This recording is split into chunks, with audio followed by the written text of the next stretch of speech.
Le agradezca por su respuesta a esta pregunta. ¿Qué enseña la Iglesia Católica sobre los bebés que mueren sin la oportunidad de ser bautizados? Gracias y que Dios los bendiga. Diane Seco. Bueno, tengo una sección del catecismo frente a mí y voy a leerlo. En lo que respecta a los niños que han muerto sin bautismo, la Iglesia solo puede confiarlos a la misericordia divina como hacen el rito de las exequias por ellos.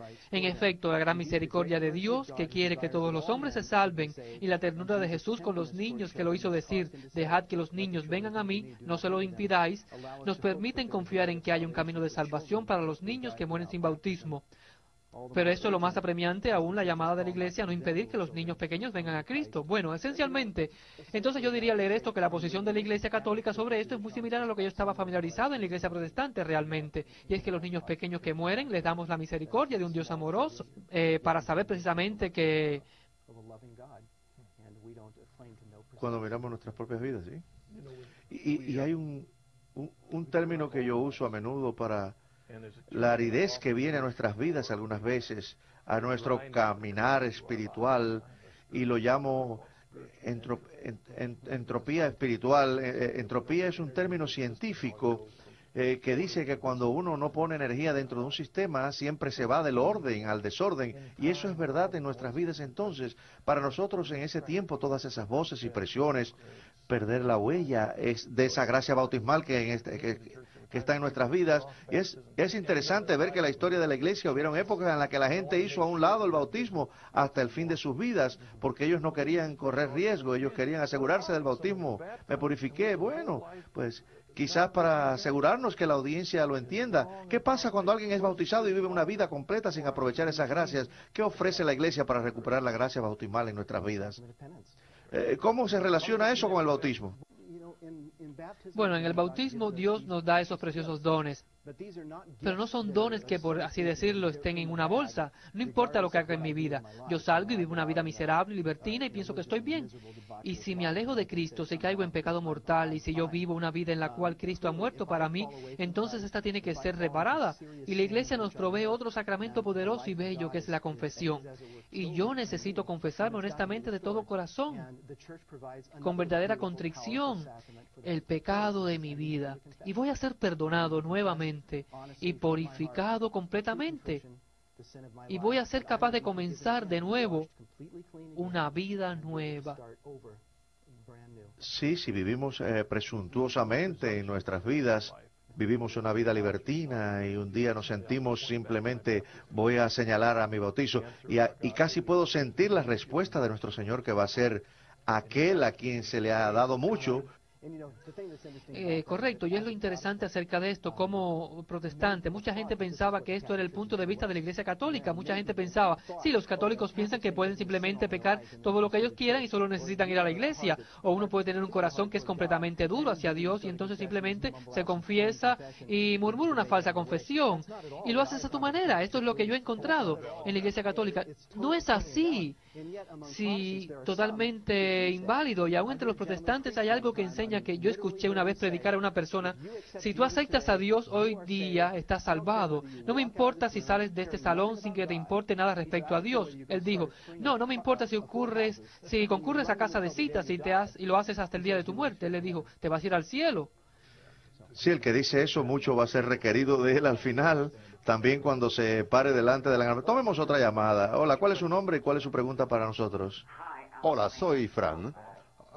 Soy de New Jersey y simplemente quisiera hacerle una pregunta.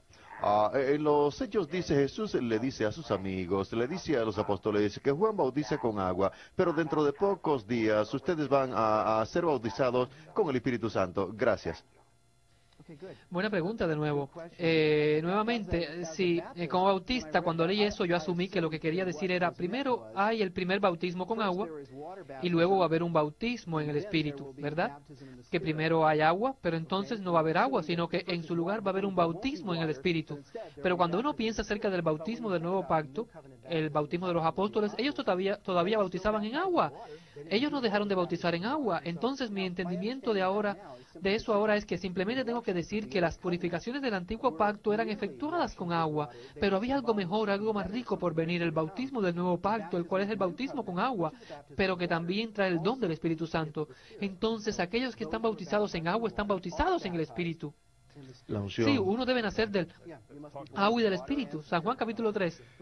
Si tomemos otro correo electrónico, soy un ex bautista sureño que entró a la Iglesia Católica hace 19 años. Usted mencionó a A.C. Lewis y a Scott Hahn. ¿Hubieron otros escritores que influenciaron fuertemente en su conversión? Sí, y espero que no deje un terrible vacío. Uno de los más importantes para mí fue John Henry Newman. Las obras de Newman eran realmente críticas. No voy a tratar de explicar por qué, pero las obras de Newman fueron críticas en mi vida. Entre los autores católicos que leí estaban Alan Church, leía a Carl Keating, leía a Ratzinger, Lagrange, a Lubac, la iglesia. Era fantástica, había. Hay muchos buenos. Hilaire Belloc es un gran escritor, lo disfruté muchísimo, de hecho, y alguien de nuestra audiencia quiere saber de algún otro libro, pueden escribirnos y les vamos a dar sugerencias. Sobre otros libros, no les había dicho, iba a hacerles esta pregunta, no había pensado en ella hasta ahora, pero usted mencionó a Scott y a mí mismo y a otros al mismo tiempo yendo a seminarios protestantes similares, pero muchos de nosotros nos hemos convertido a católicos. ¿Por qué es eso? Quiero decir que es una pregunta... Esto fue una pregunta muy profunda, pero ¿por qué? ¿Por qué hemos ido a seminarios evangélicos? ¿Qué piensa usted que fue la ayuda del Espíritu Santo que abrió nuestros corazones específicamente a la alegría de la Iglesia Católica? ¿Tiene usted alguna respuesta a esa pregunta? ¿Fue acaso el entrenamiento en nuestros seminarios lo que nos abrió tanto a nosotros la Iglesia Católica? En verdad, Marcus, no sé si puedo responder a eso porque hubo tantos otros que fueron al mismo entrenamiento que nunca han tenido un pensamiento para la Iglesia Católica. Todo lo que puedo decir es que el punto de vista del protestantismo, quienes dicen la sola escritura, donde la escritura es la única autoridad, es donde algunos de nosotros empiezan a preocuparse por el hecho de que uno cuenta con grandes eruditos cristianos muy sinceros que aman a Cristo, todos estudiando el mismo texto, y surgen con un amplio y variado sistema doctrinal. Hasta donde uno sabe, yo no lo sabía en ese tiempo, pero he escuchado que ahora hay miles y miles de sectas protestantes separadas. Se estima que existen más de 25.000 grupos cristianos en el mundo. Sí, y entonces, en cierta parte de mi vida, lo que encuentro cuando escucho otras historias de personas es que hay modelos similares de pensamiento. Había un punto en mi vida cuando eso empezó a desmoronar. Ahí, como pastor, se hizo difícil para mí subirme al púlpito y pretender como que mi interpretación privada era sólida y todos tenían que creer en eso. Sí, cuando miro hacia atrás, conozco nuestros seminarios, los cuales eran grandes seminarios comprometidos a la verdad y descaradamente estudiando la escritura y la historia para determinar la verdad. Yo pienso que para muchos de nosotros eso abre la riqueza de la iglesia. Tenemos un par de minutos. Me gustaría que pensemos acerca de, al acercarnos a que su salida de su iglesia bautista para